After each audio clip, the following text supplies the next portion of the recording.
There is a moment in every story where the main character makes a bold move. Imagine starting a dream home project with only 15,000 shillings. Well, that's not even enough to start a groundbreaking for most people. But that's exactly what happened to this one man's story of courage, faith, and hustle. He didn't wait to have all figured out. He didn't even go for a bank loan.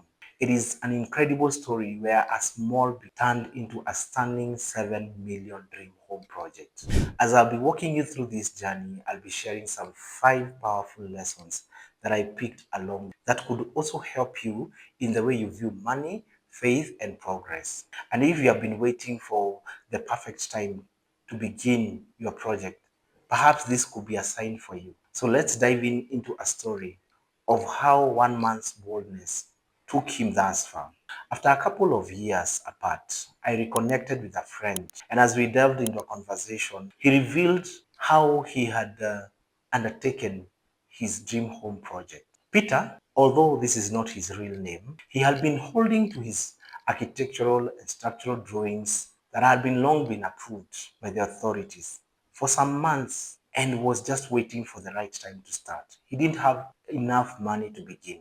So one day he goes to visit a friend's site that is not so far away from where his own plot was. As he was on that site, he began to talk to the material supplier who had delivered some materials on that site.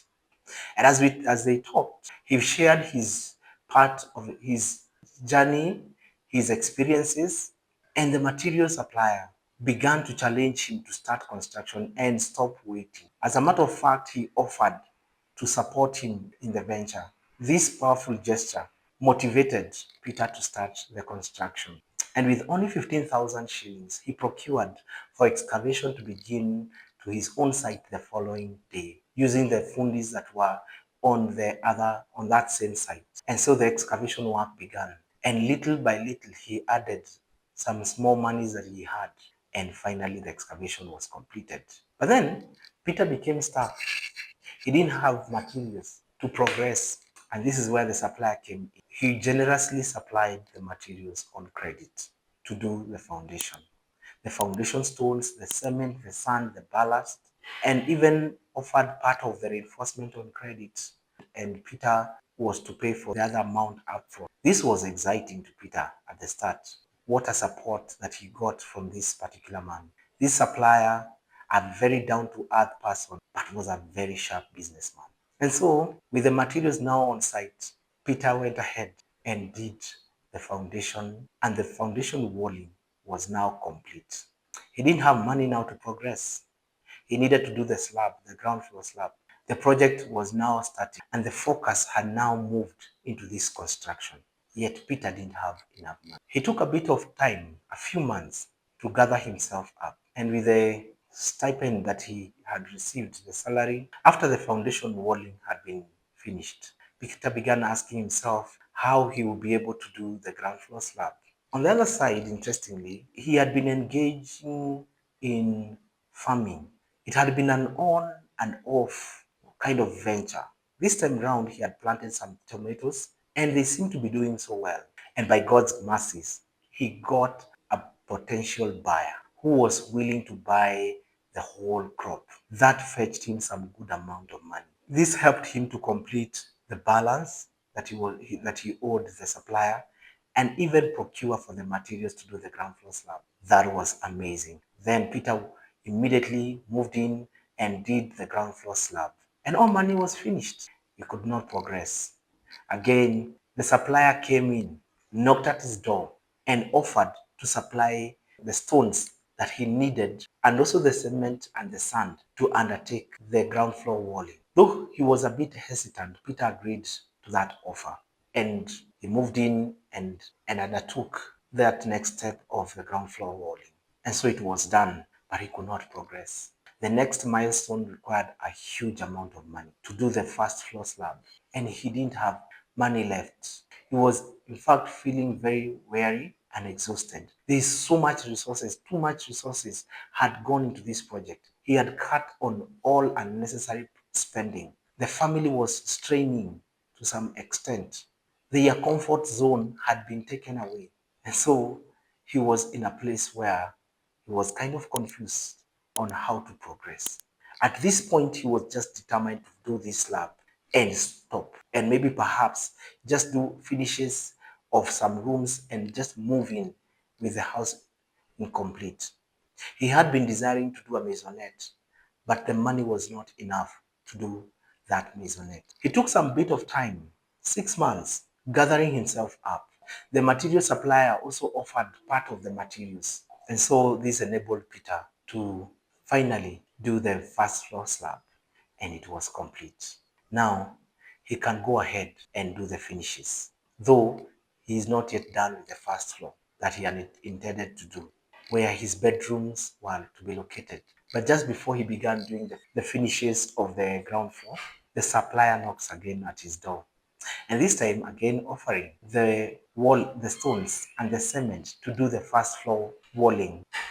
Though he had not yet completed the balance to the supplier for the previous level, for the other level, the supplier was willing to support him to do the house. Instead of doing the finishes, he just does the skeleton of the house. At this point, Peter is very confused. He's vividly disturbed. He was not sure of how to progress. He's feeling crippled. He doesn't feel like he's going to be able to pay all this amount of money. But after searching himself inwardly and consulting his spouse, he finally agreed to take the offer and did and took the materials and did the first floor walling. And within no time, that stage was complete. What is remaining? The roof. And what did Peter want? He had desired to do a flat roof because his plot was a bit small. He wanted to maximize on the space. And so he's here wondering of how he will do this slab. But because he had really made a lot of progress in the other stages, and with a bit of money that he had with him, he sought for assistance from his friends and family. Again, he took a bit of time to be able to gather himself until finally he was able to do the roof slab. Wow, what a sigh of relief. He can now see the skeleton of the house done.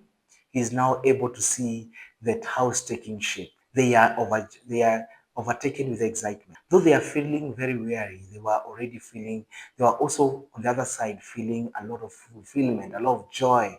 What a milestone. Now they can do the remaining bits slowly by slowly. And by God's grace, while he was still paying the material supplier the money, he was able to start fabricating the window grills, the door frames, and the next thing, they are able to do the windows, the doors, part of the furniture, plumbing, electrical, and even with the tiles, the paint work remaining, Peter and his family moved into their home. They were not willing to wait for long while paying rent on the other side. They figured it out that perhaps when they move in a not so complete house, they could be able to use whatever money that they used to pay the rent to do finishes slowly. And so, with an incomplete house, they invited their friends, their family, who came to celebrate this remarkable achievement. It was a dream come true.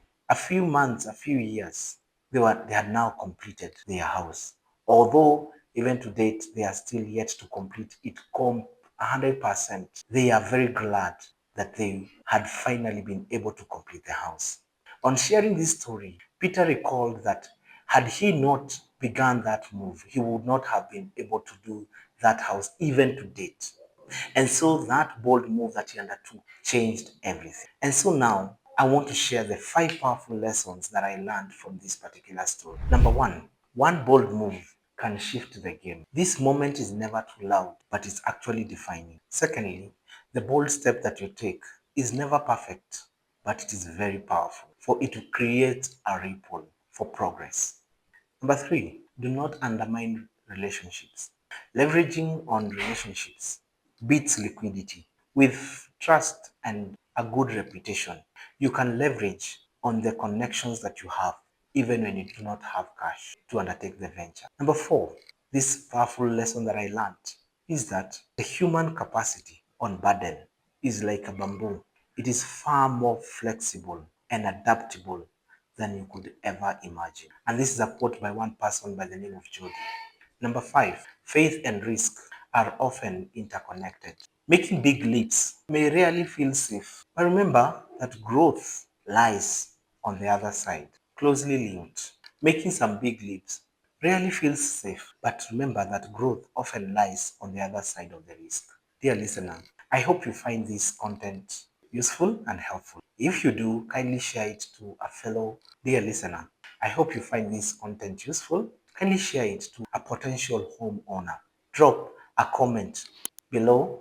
Subscribe to receive more of this. Like and share widely. And continue tuning for more deep dives and inspirational stories that can help you on your journey of construction.